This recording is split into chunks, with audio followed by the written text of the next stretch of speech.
Surrey. Today, they'll be cooking at Michael Wignall at the Latimer in the Penny Hill Park Hotel under the supervision of the acclaimed chef himself. Okay, go. Michael is an unbelievable chef. He understands the classics, but he's taken them to another level using modern cooking techniques. He is precision personified. Everything is there for a reason. I was a head chef really quite young, I think about 23. But I think because I started so young, I've got my own style and my own taste, and I think that's what makes my food slightly different to a lot of other people. Michael earned his first star in 2009 and a coveted second star in 2013. It's definitely been worth the sacrifices, yeah, but it's the lifestyle. You know, it's not just a job. I mean, you've got to love what you do. If you sort of do it half-heartedly, you're not going to get to the top and you're not going to be successful. Let's go on a rabbit and a langoustine. Three. Michael is one of those chefs that is very demanding. He expects everyone working for him to give 100% and more. He will be watching our semi-finalists like a hawk. Letting these chefs into my kitchen is a big risk. People don't normally start cooking on day one at all. Nothing's going to be let slip. You know, he's got a reputation. He's got 2 stars under his belt, and you know, obviously that means the world to him, and it means the world to his brigade as well. So, you know, the pressure's on really. I need to prove that I can do the job necessary. I can do the standard that they want me to, and yeah, just prove it to myself as well. I'm sure it'll be all right. He will not accept any of our semi-finalists coming in there with a swagger. So in his kitchens, no egos permitted. I'm firm but fair, but if someone crosses the line, they're out the kitchen. Morning, Gary. Morning, Chef. Morning, Tom. Welcome to my restaurant. We've got a full lunch service today, so the pressure's on, and it's a really busy day. So as long as you perform and you listen to what we say, you'll do fine. But as soon as you don't, we'll step in and take over. So you need to be switched on, and you need to be working clean and tidy and professionally. And if you do that, we'll get on fine. Let's get your aprons on and let's get started.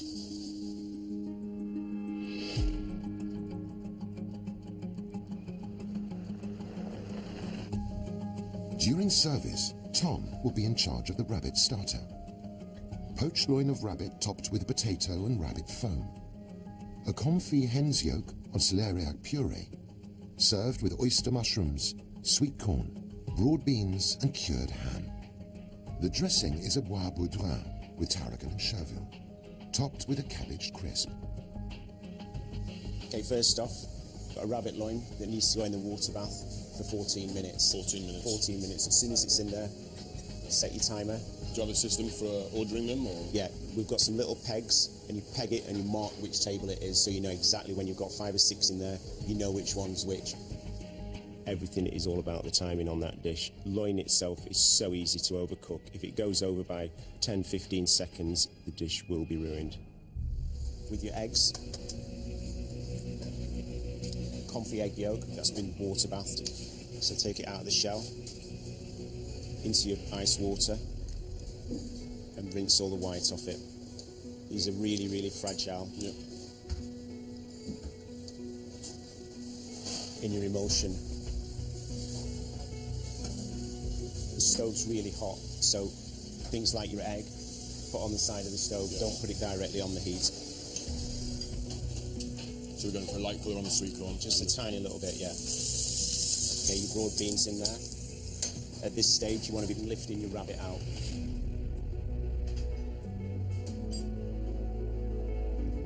Take the ends off and carve it into 3. And serve it. A small amount of puree. Really carefully lift the yolk out.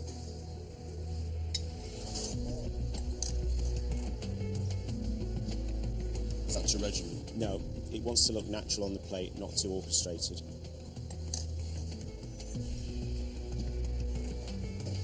And then lastly, your cabbage crisp. Think you can manage that? I hope so, yeah. So do I. you know, he made it look really simple, and he explained it really clearly. So, you know, I've just got to keep focused and keep my head around it. Hopefully, it'll be more than okay, and it'll be up to his standard.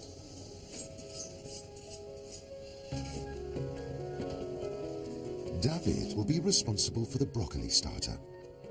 Purple sprouting broccoli with white and green asparagus on a courgette puree.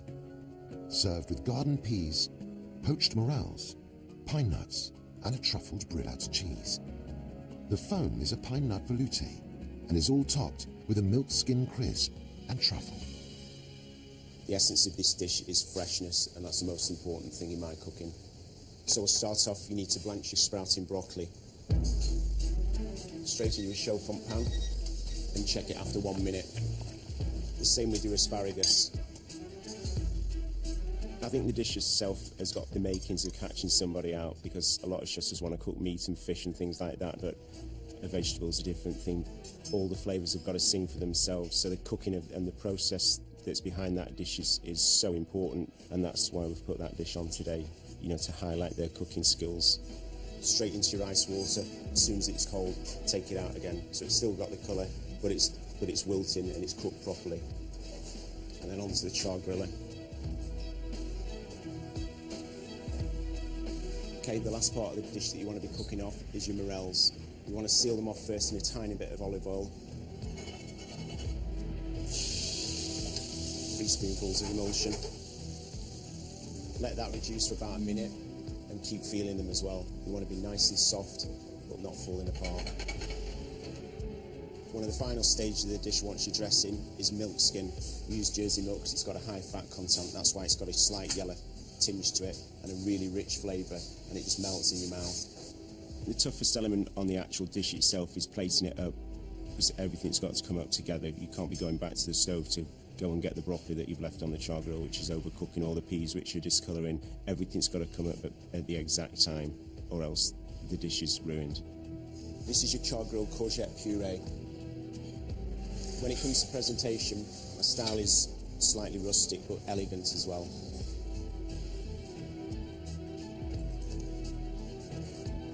Do you think you can do that? Yes. Okay, let's go.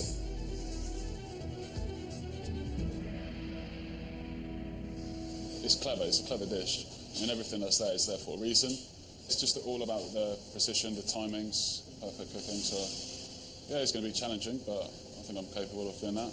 Yeah, hopefully service will run nice and smooth.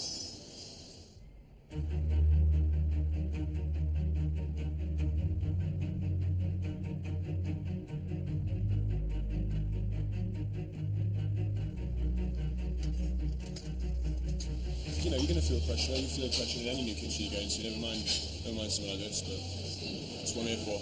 Test my nerves, I guess. Yeah, the dish is sort of in the back of my head, so yeah, I think it should be fun.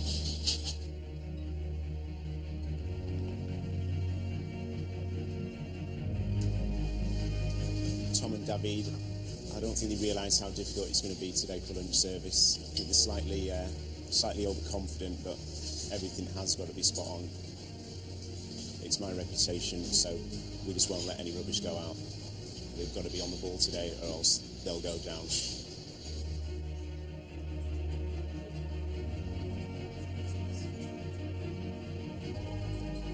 Rabbit and cod.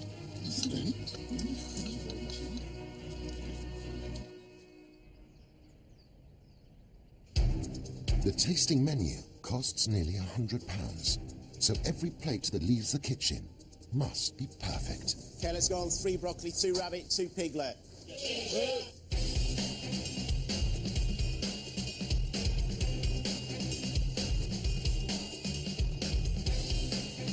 Come on, Tony, you've been 30 seconds and you haven't even got your rabbit in yet. You need to speed it up.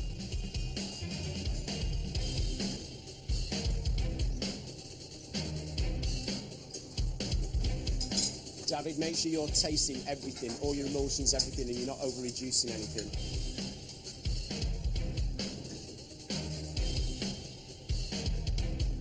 You're coming up on your broccoli, David. Let's go. Come on, I'm dressing now.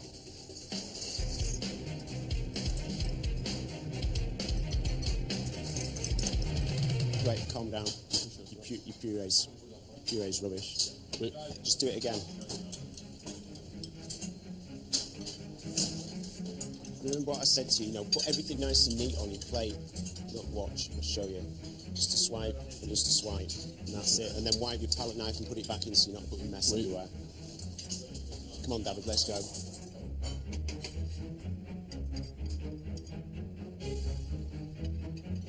Nice and neat, not thrown all over the place. Okay, go.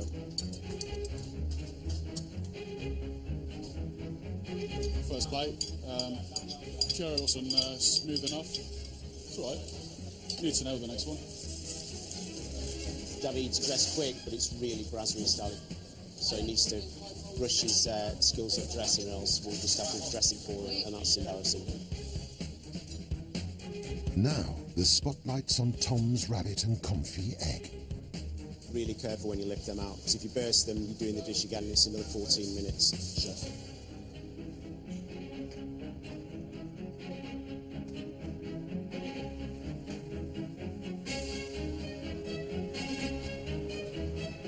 This is taking you too long, Tom. Chef, sorry.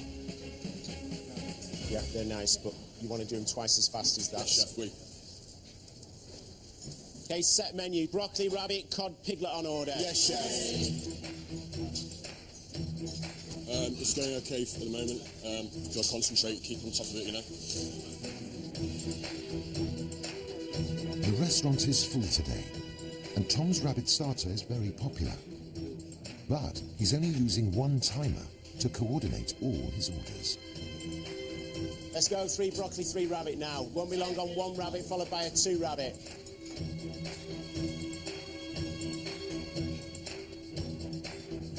That's right, yeah. That one's got 4 minutes after that. So that one's going to have 4 minutes after that. Yeah, so you're back into extra 8, yeah?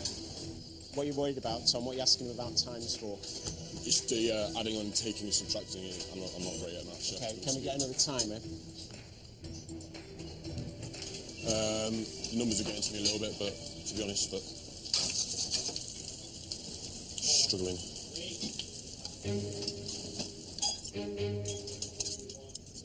We're going on 1 of each first, Tom, yeah? Yeah, 1 rabbit. Am I to ask for push for someone to crack me 3 eggs? 1 rabbit, 3 rabbits straight after. Yes, chef. While the rabbit cooks in a water bath, Tom has to prepare the corn, broad beans, mushrooms, and finish the confit egg. Your sweet corn's haddock. When you've got stuff on the stove, you need to watch it. If it's out of sight, it's out of mind, and it's overcooking. Sort it out. Clean your pan out, start again. Chef. It's a fast service, but he's got to think about what he's doing, and he's got to stop panicking. How long on the broccoli, chef? Tom, that's you. How long? Garnish up in 2 minutes, please. 2 minutes means 2 minutes, Tom, yeah? Okay, 2 minutes, we're going on 3 broccoli and 3 rabbit. Oh, sorry, chef. Chef, I thought we were talking about the 1 rabbit, sorry. I'll be up in 4.5 on that. No, it's too long.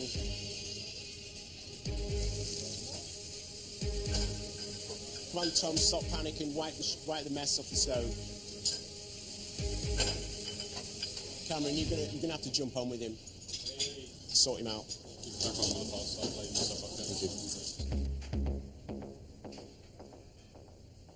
I just had to put one of my lads on there because he's just, he's going down.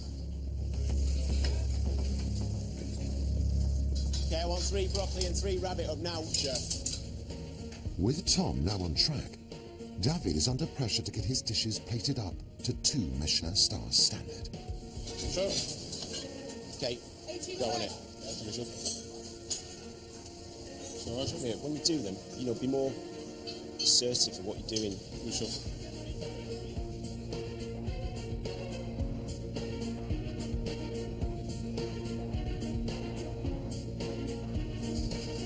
So, wipe your plate, wipe all your mess, clean your microplaner.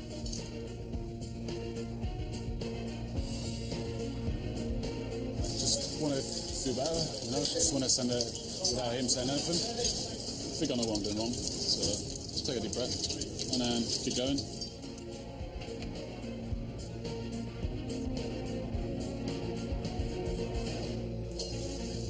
Okay, Tom, I'm waiting on 3 rabbit. Where are they? How long on them now? 3 rabbit, chef, will be up in 1.5 minutes, dressed in 3.5 minutes, please. Why are you putting all that stock in your mushrooms? You're boiling them.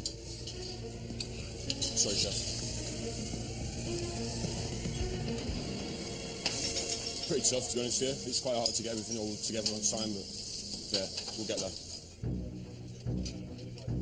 Come on, let's go on this 3 rabbit now. Chef. Thank you. Thank you.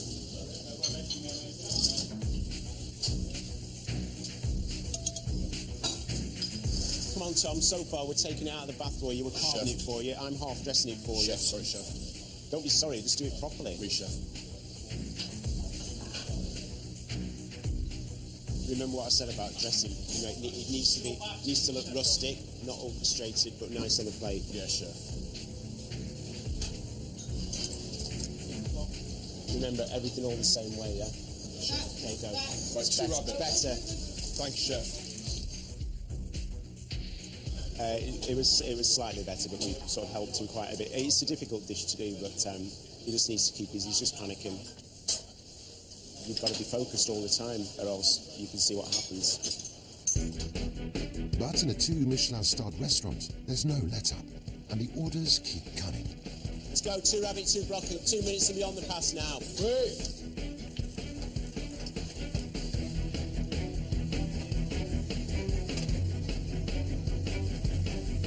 Right, that's your time up now, 2 rabbit, 2 broccoli.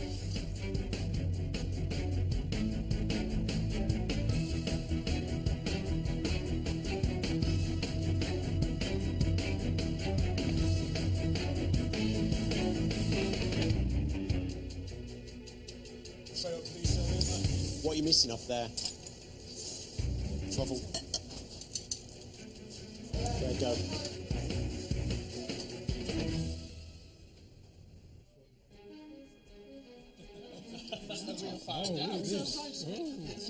Service is coming to a close, and it's the last chance for Tom and David to show that they can cut it in a Michelin-starred kitchen. Come on, you two, let's go now on 3 broccoli and a rabbit. I want to see this broccoli dressed spot on. Take your time, do everything properly. Good, chef. Tom, do everything yourself on this one, yeah? Is your yolk all right there? Yeah, chef, it's one in the emulsion, chef.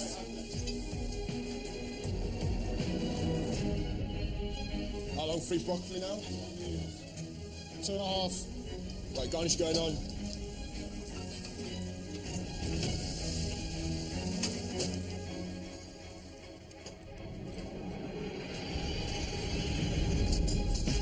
Okay, you two, you're up now. Let's go. 3 broccoli and a rabbit now. Yes, chef. Come on, David, let's go. Nice, neat dressing, everything cooked beautifully, everything seasoned up properly.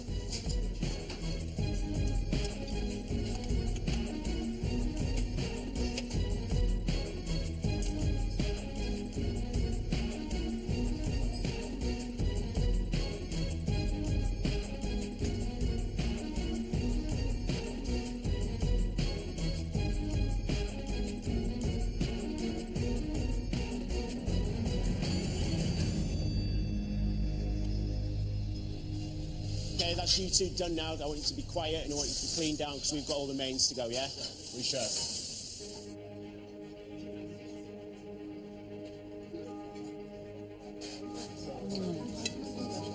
I had the sprouting broccoli. The broccoli is just with a bit of a crunch to it. The asparagus the same. Beautiful. The presentation of the dish was beautiful. It was something that I've not had before, and it would make me eat broccoli every day.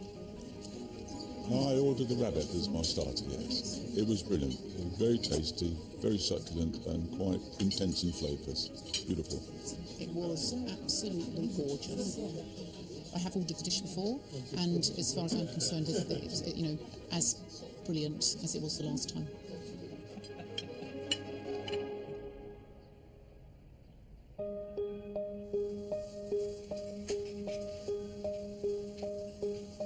The speed of service is pretty rapid at lunchtime, so I think it took them by surprise a little bit. It's probably brought them down to earth a touch. Not that that was intentional, if they're doing fantastic, that's great, we'll praise them to high heaven, but if they're not, they've got to be told, and that's the only way to learn. We all learn every day, so, I think that's important, especially as youngsters, don't have your head in the clouds. you know, have your feet firmly grounded, and you'll learn a lot. Yeah, it was pretty hard. I mean, it's just completely different. He wanted just how he likes it, sort of thing. So that was pretty intense. You know, it's like a maths lesson after food service, having to add up timers, write down different numbers for different bags. There's a learning curve in it, I guess. But he's very particular. He's a very particular sort of guy. He knows what he wants, and evidently he gets it.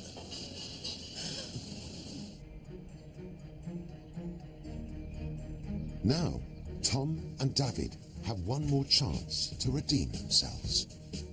They'll have to cook one of Michael Wignall's signature dishes.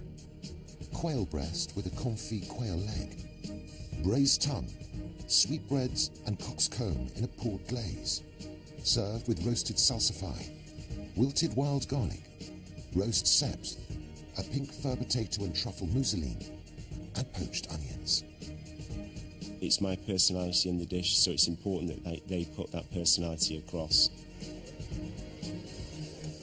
There's quite a lot of elements. Everything's got to match together. Light flavours, but all the flavours pack a punch. I think the most challenging part is the sealing of the quail, but a nice light golden brown on the skin. Napped with butter properly, so you get all the lovely flavour of the beurre noisette into the quail, and also the same with the salsify.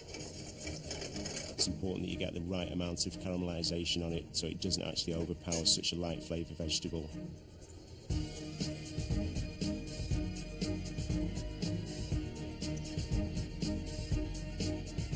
To replicate that within half an hour is a pretty tall order. It will really separate the men from the boys.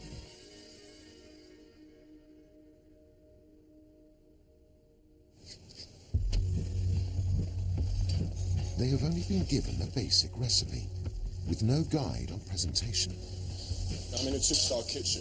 I've never been before. Of course, it's going to be, you know, quite a bit of pressure, you know. I'm cooking his dish for him.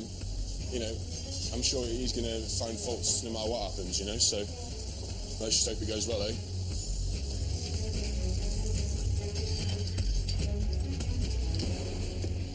the comment with the plating, it did hit a nerve in a way, because I do like plating. So this afternoon I'm just going to show him what I'm made of.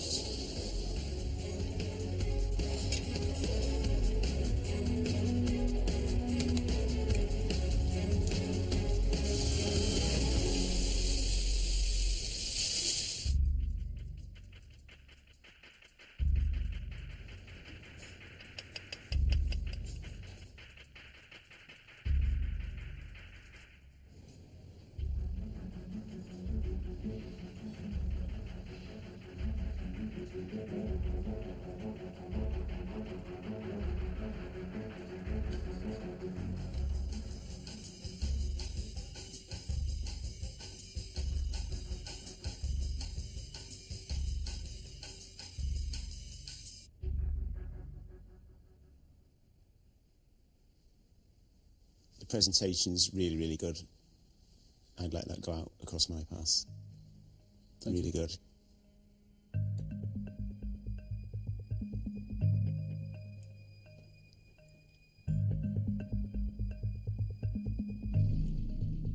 Okay, the quail breast was cooked perfectly. Really nice coloration on the skin. All the vegetables cooked really well. The confit leg, perfect as well.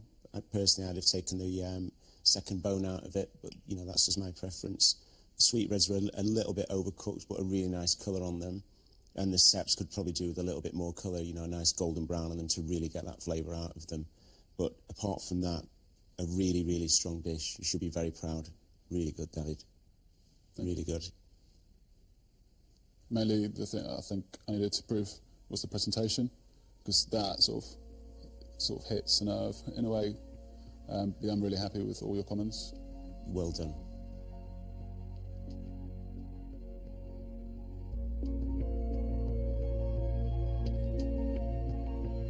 He's a great chef, and if he can say something about my food that good, sort of thing, then yeah, I mean, it's an accomplishment.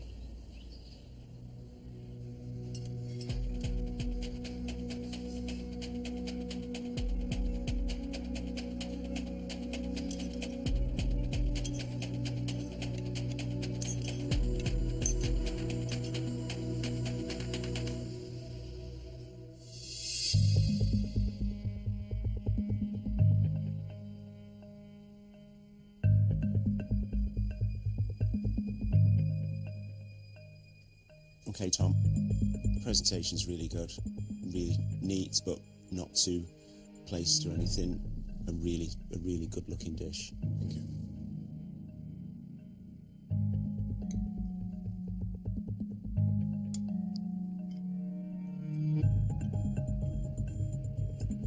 First off, well done on your quail leg. Really nice crisp skin. You've used your own initiative and you've taken the bone out as well, like we do here. So well done on that. The salsify, the wild garlic, all of it's cooked perfectly, apart from the sweetbread. You've just got a little bit too much colour on that, which has just made it go slightly rubbery. But other than that, a really strong dish. Thank you.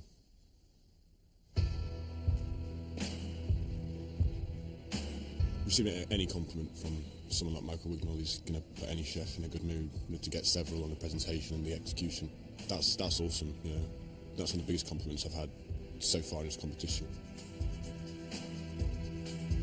It's quite a tall order to ask to go into any kitchen that you don't know blind, especially a 2-star kitchen. It's tough, but you know they've come through it and they did really well, and the dishes shone through at the end. So they should be proud of what they've done. David, I think he needs to slow it down a little bit. He's a little bit of a bull at a gate, but other than that, you know, a really strong lad. He expects a lot from all the guys. He's got a reputation to keep a bit daunting sometimes and quite full on. But I mean, that's why we do what we do. Just great day, I think, really good. I think Tom needs to concentrate on his organisation and his timings a little bit. He just needs to take a step back, think about what he's doing and be a bit more calculated. To work somewhere like this, you know, you're gonna have a stressful day, but the sense of achievement of going home knowing what food you've helped produce, it's nice to see, and I think I'll definitely take a lot away from today. We've both shown improvement today over the duration of the day, so if they're going to improve over a day, what are they going to be like in a few years? You know, they'll be great.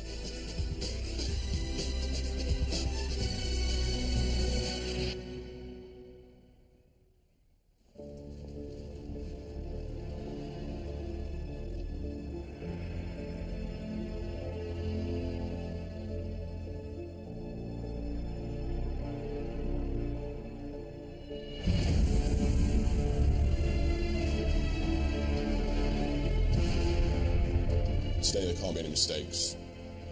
There's no room for error. We're both making sacrifices left, right and centre for this.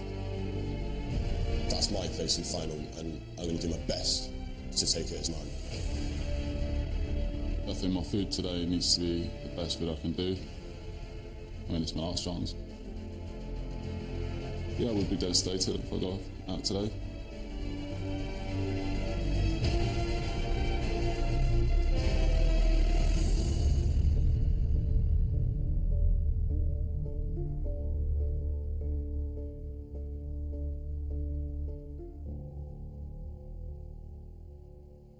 Welcome back. This is it. Can you cook well enough to deserve a place in a final? We've given you the chance to work in a 2-Michelin star restaurant, to give you a little bit of polish. I want to see that polish on the 2 plates of food. I want to taste it. 2 hours, 2 outstanding plates of food. Off you go.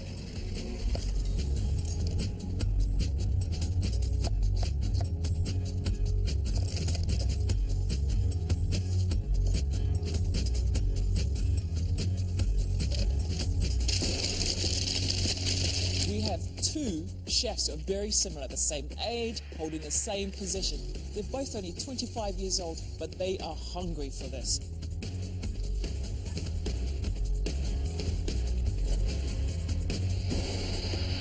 David has delivered some absolutely outstanding food. Delicious, beautifully presented. His plates have always been full of flavour. A little bit of issues in the last plate, but he is a good chef and he deserves to be here.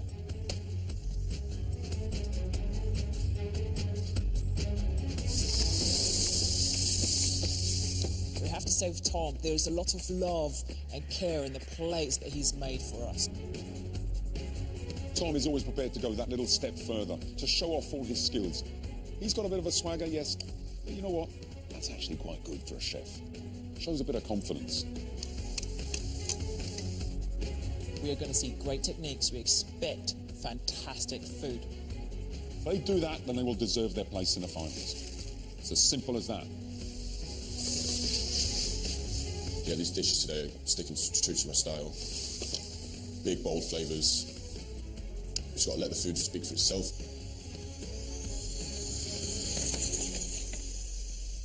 Right, Tom, how are you doing? Good, getting there. What are you preparing for us? We're having a Iberico port loin, wrapped in Parma ham, a pig cheek, a pea puree.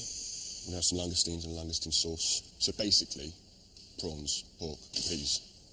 And for dessert, we're doing peach melba. But rather than the classic chantilly cream of raspberry and peaches, we're doing cheesecake mousse. I'm then making a biscuit crumb and some peaches poaching in like a vanilla thyme syrup. By the sounds of it, Dame Nellie will be turning in her grave. It's flavours that go, and I thought I'd make a dish out of it, so... And what about your experience at Michael's? It's a bit crazy, to say the least. That's good. A good crazy, isn't it? Yeah, I mean... It's great to learn. Yeah, absolutely. You know, we're always going to keep learning. You know, not all of us know everything. I don't. I'm learning every day of the year. Aren't we all? Tom is taking a foot of pork, wrapping it in Parma ham, water bathing it and then roasting it, serving it with langoustine. He's making a sauce really intense with the heads of the langoustine.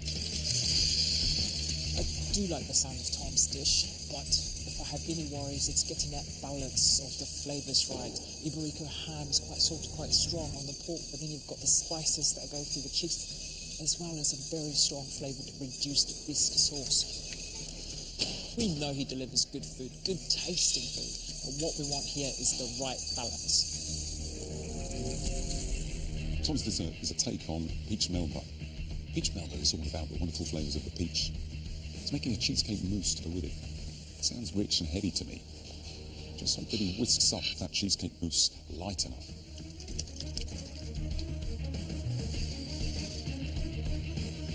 I try to stick to established combinations of flavours. I'm not here to reinvent the wheel.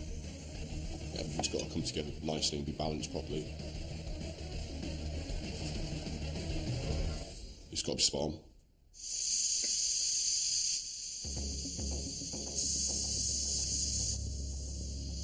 It's odd that it's filtering out so much steam.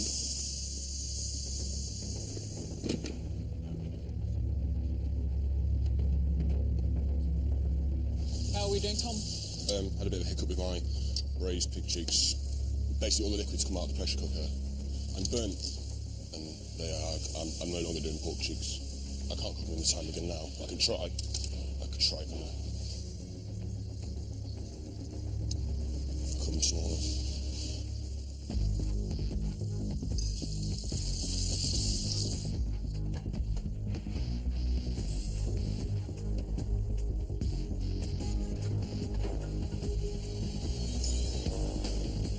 I hope he's going to have enough time to cook the second batch of cheeks. He's not using the pressure cooker this time, just classically braising them.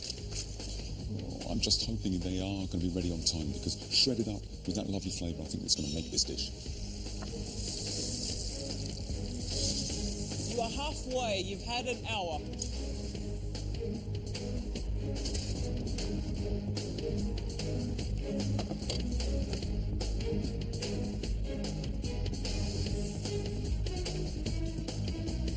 I think I'm a good chef. I think I can do the job. It should be good. It should be a home run.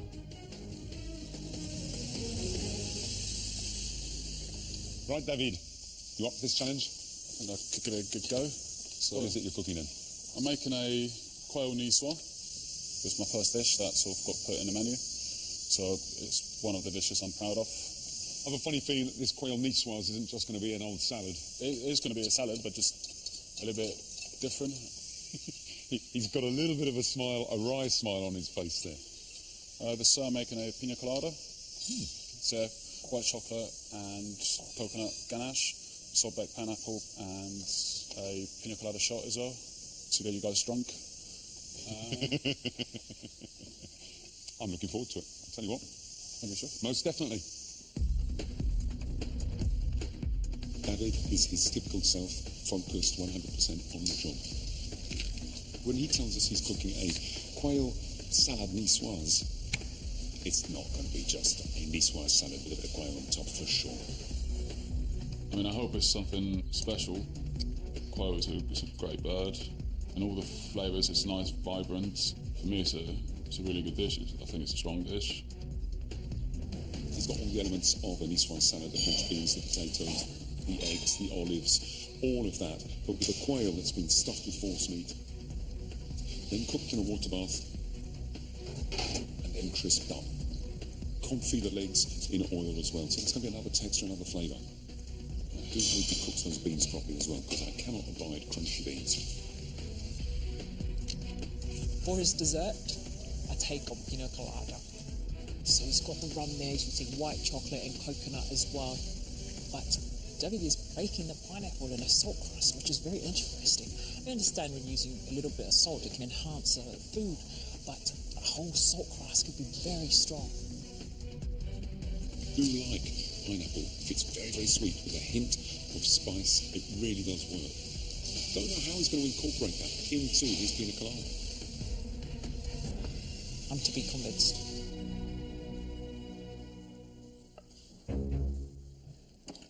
Pina colada, yeah, it's one of those drinks that people sort of know. I'm taking a few risks. There's a few elements that if they go wrong, then it could go really wrong. So, fingers crossed it's not going to happen. 30 minutes, chefs. 30 minutes to go.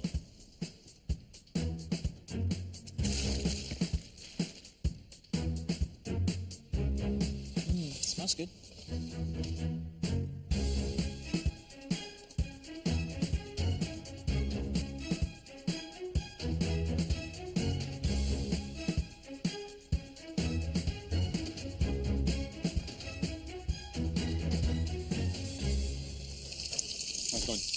Not too bad, just starting to get everything together. Had a couple of hiccups here and there, but pretty much fixed most of it.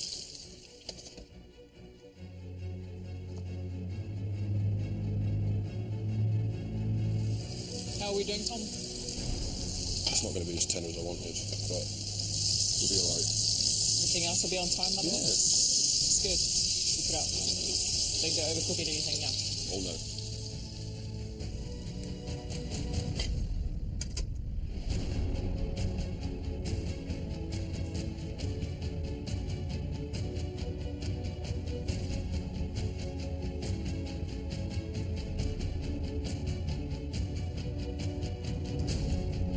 Mousse just weren't very neat. It's just not going to be in the cylinder, it's just going to be pipes. It'll be fine. It's exactly the same. Tom is looking a little bit flustered, only 10 minutes to go. David's coconut twins, he's done them again 2 times. I think the third batch is going in the oven now. He doesn't look 100% pleased.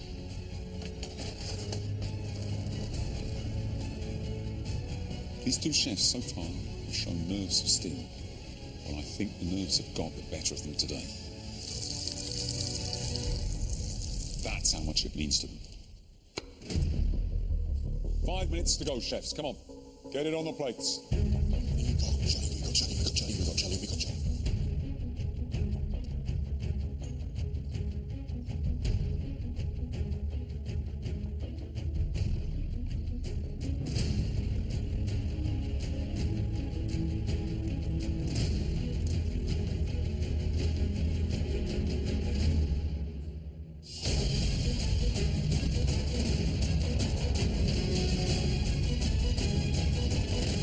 Final touches.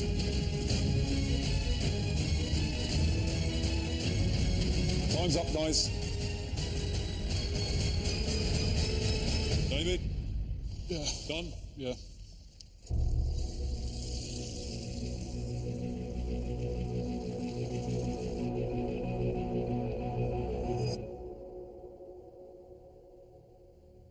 David's main is quail niçoise, a ballotine of quail breast stuffed with pork and black truffles.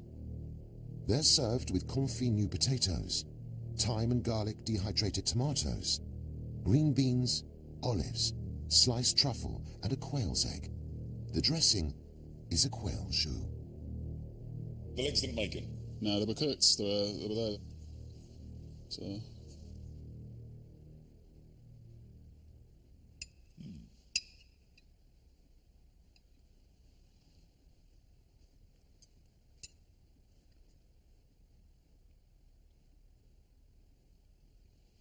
I do like the taste that's going through this plate of ballotine of quail. It's really flavourful, flavoursome. The vinaigrette or dressing that you've made with the quail jus is bringing this whole dish together. The potatoes are really great. They've got a lovely depth of flavour, intensified by confitting them. French beans are cooked properly. They're not ridiculously crunchy. They're al dente, as they should be. The truffle, I don't get it. Truffle really shouldn't be there. It's not bringing anything to this plate. Ah, those legs would have been nice. Yeah. Lots of skill on your plate here, David. The way you've treated the separate elements or the separate ingredients have come together really well. And the way you made the ballotine is very clever. And it's not too dry. This is very important on a dish like this. For me, for an actual salad, you can do with more beans and that in this. But in saying that, I do like the dish. David's dessert is a pina colada, a white chocolate ganache strip with salt-baked and caramelized pineapple topped by pineapple gel ribbons, passion fruit jelly, coconut tuile, and fennel cress. It's served with a coconut, rum, and pineapple shot.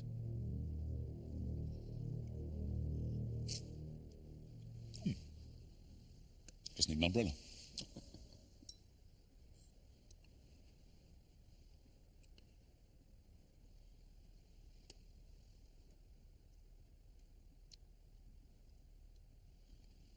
I like your pina colada shot. Lovely and creamy, rich, and it's got a good kick of rum to it. It's a nice way to start the dessert, I think. The white chocolate ganache, though, I find far too sweet. It's sickly, sticky sweet. You got there in the end with your coconut tuiles. They're nice and crispy. The fennel cress actually works really well with the pineapple, as I thought it would, but it doesn't really work with the rest of the dish. And there's not enough of that really delicious salt-baked pineapple. That is absolutely splendid. David, the star of your plate is that salt-baked pineapple. I love learning new things. You know, it's a shame because for me, the white chocolate ganache is very sweet. And then the fennel fronds, I am not keen on. I do like the passion fruit jelly that you have on here, but it's not the dessert that I was expecting to sort of come together to carry off a pina colada.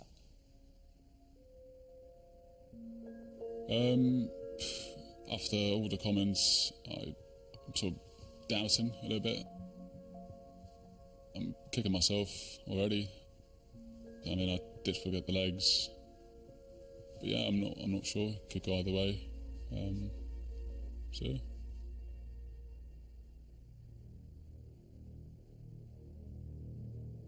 Tom has made pork tenderloin wrapped in Parma ham, braised spiced pork cheeks and langoustine on a pea puree with peas and broad beans.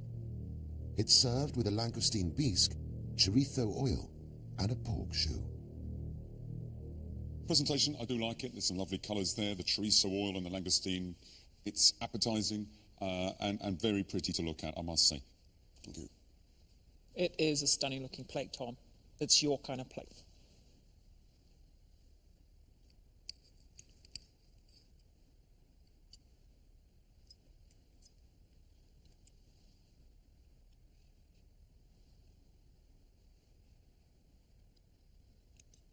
Beautiful langoustine, perfectly cooked, crispy on the outside, the intense sweetness of the sea.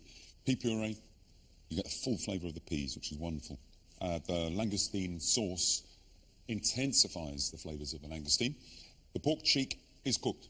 It is. It's tender, just. The pork loin is overcooked, though. It is a bit dry, but great balance of flavours. It's a beautiful looking dish. Some great skills. Let down by the cooking of the loin.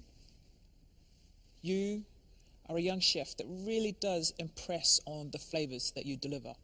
Had you kept that pork loin nice and pink as it should have been, for me this would have been the perfect dish. Tom's dessert is his take on peach melba. A vanilla and lemon cheesecake mousse, peaches poached in vanilla and thyme, a raspberry jelly, lemon and thyme oat biscuit crumb, with fresh and dried raspberries. Tom, I'm not really bowled over by this plate of dessert here. Not bowled over by it at all. I mean, you build it as a peach melba. I was expecting far more peach. Yeah, I've seen better desserts from you, Tom. I really have.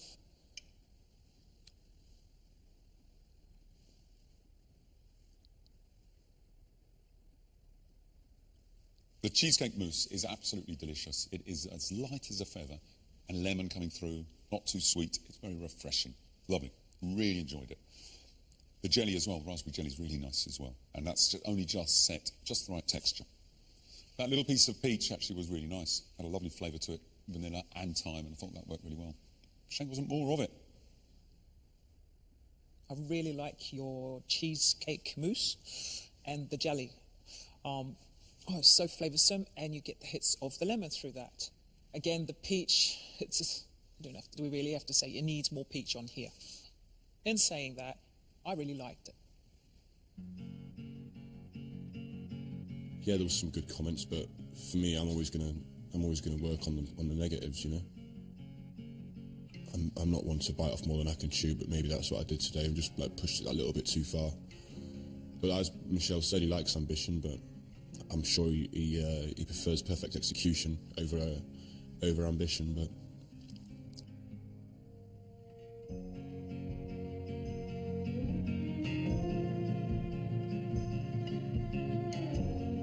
Well, that was interesting. Very ambitious cooking. Possibly even too ambitious. Little mistakes on both of you. This is definitely not going to be easy. Off you go.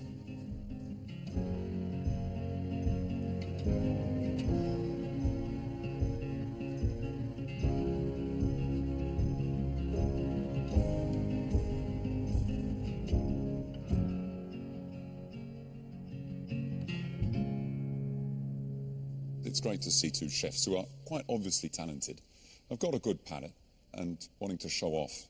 But the errors, the mistakes, no matter how small they were, will cost them. Saying that, for me, the star dish today was the pork dish from Tom. That was delicious. The only mistake on that dish was the pork was overcooked. That was a good dish, a very good dish. The pork cheeks, he burnt the first lot, yet he persevered and carried on and cooked them again. I like the chef who has an attitude like that, who doesn't just throw in the towel and he keeps on going. I liked the cheesecake mousse a lot. That was really well judged. It was very light, it wasn't too sweet, had a nice tang of cheesiness to it and lemon. But it looked awful on the plate. And then two token little squares of peaches. Come on, boy, give me some peach if you're going to say peach melba. For me, the mousse and the jelly were very good. Presentation-wise, no. Tom, go back and start again. But I know the chef can cook. We've seen such good plates from him before. whether I'm going or staying is hard to say. I mean, I overcooked my pork loin, main part of my dish. But with the pig cheeks, they both saw it as an accomplishment to get them done. Whether that's enough to get me through to the final, I don't know. David's dish, the quail niçoise. The quail was beautifully cooked. It was moist, tender, well seasoned. The tomatoes, which he dried and then he confit some as well. And those potatoes were stunning. But he didn't put the legs on. It wasn't complete. That dish was far from being complete. The dessert, I thought the pineapple baked in salt crust was absolutely exquisite. Wow, that was stunning and really delicious. But that chocolate ganache was just sickly sweet. I hope I've shown enough.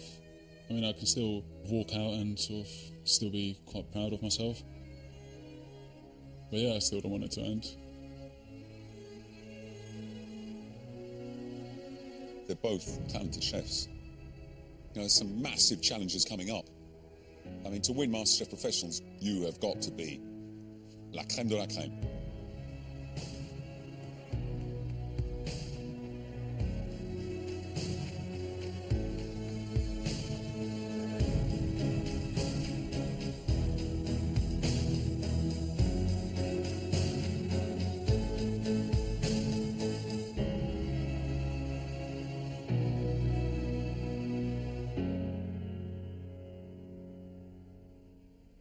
I am sorry that one of you will be leaving us.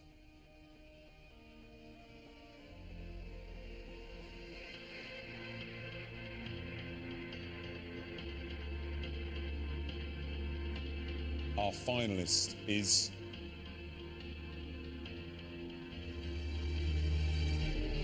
Tom.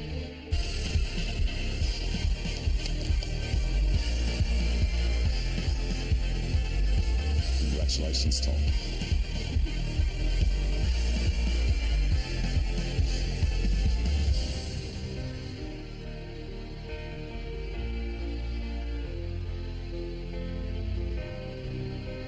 Disappointed, but yeah, good experience. It sort of like opened my eyes a little bit. I mean, I came here to sort of see what I can change, just keep improving, keep evolving.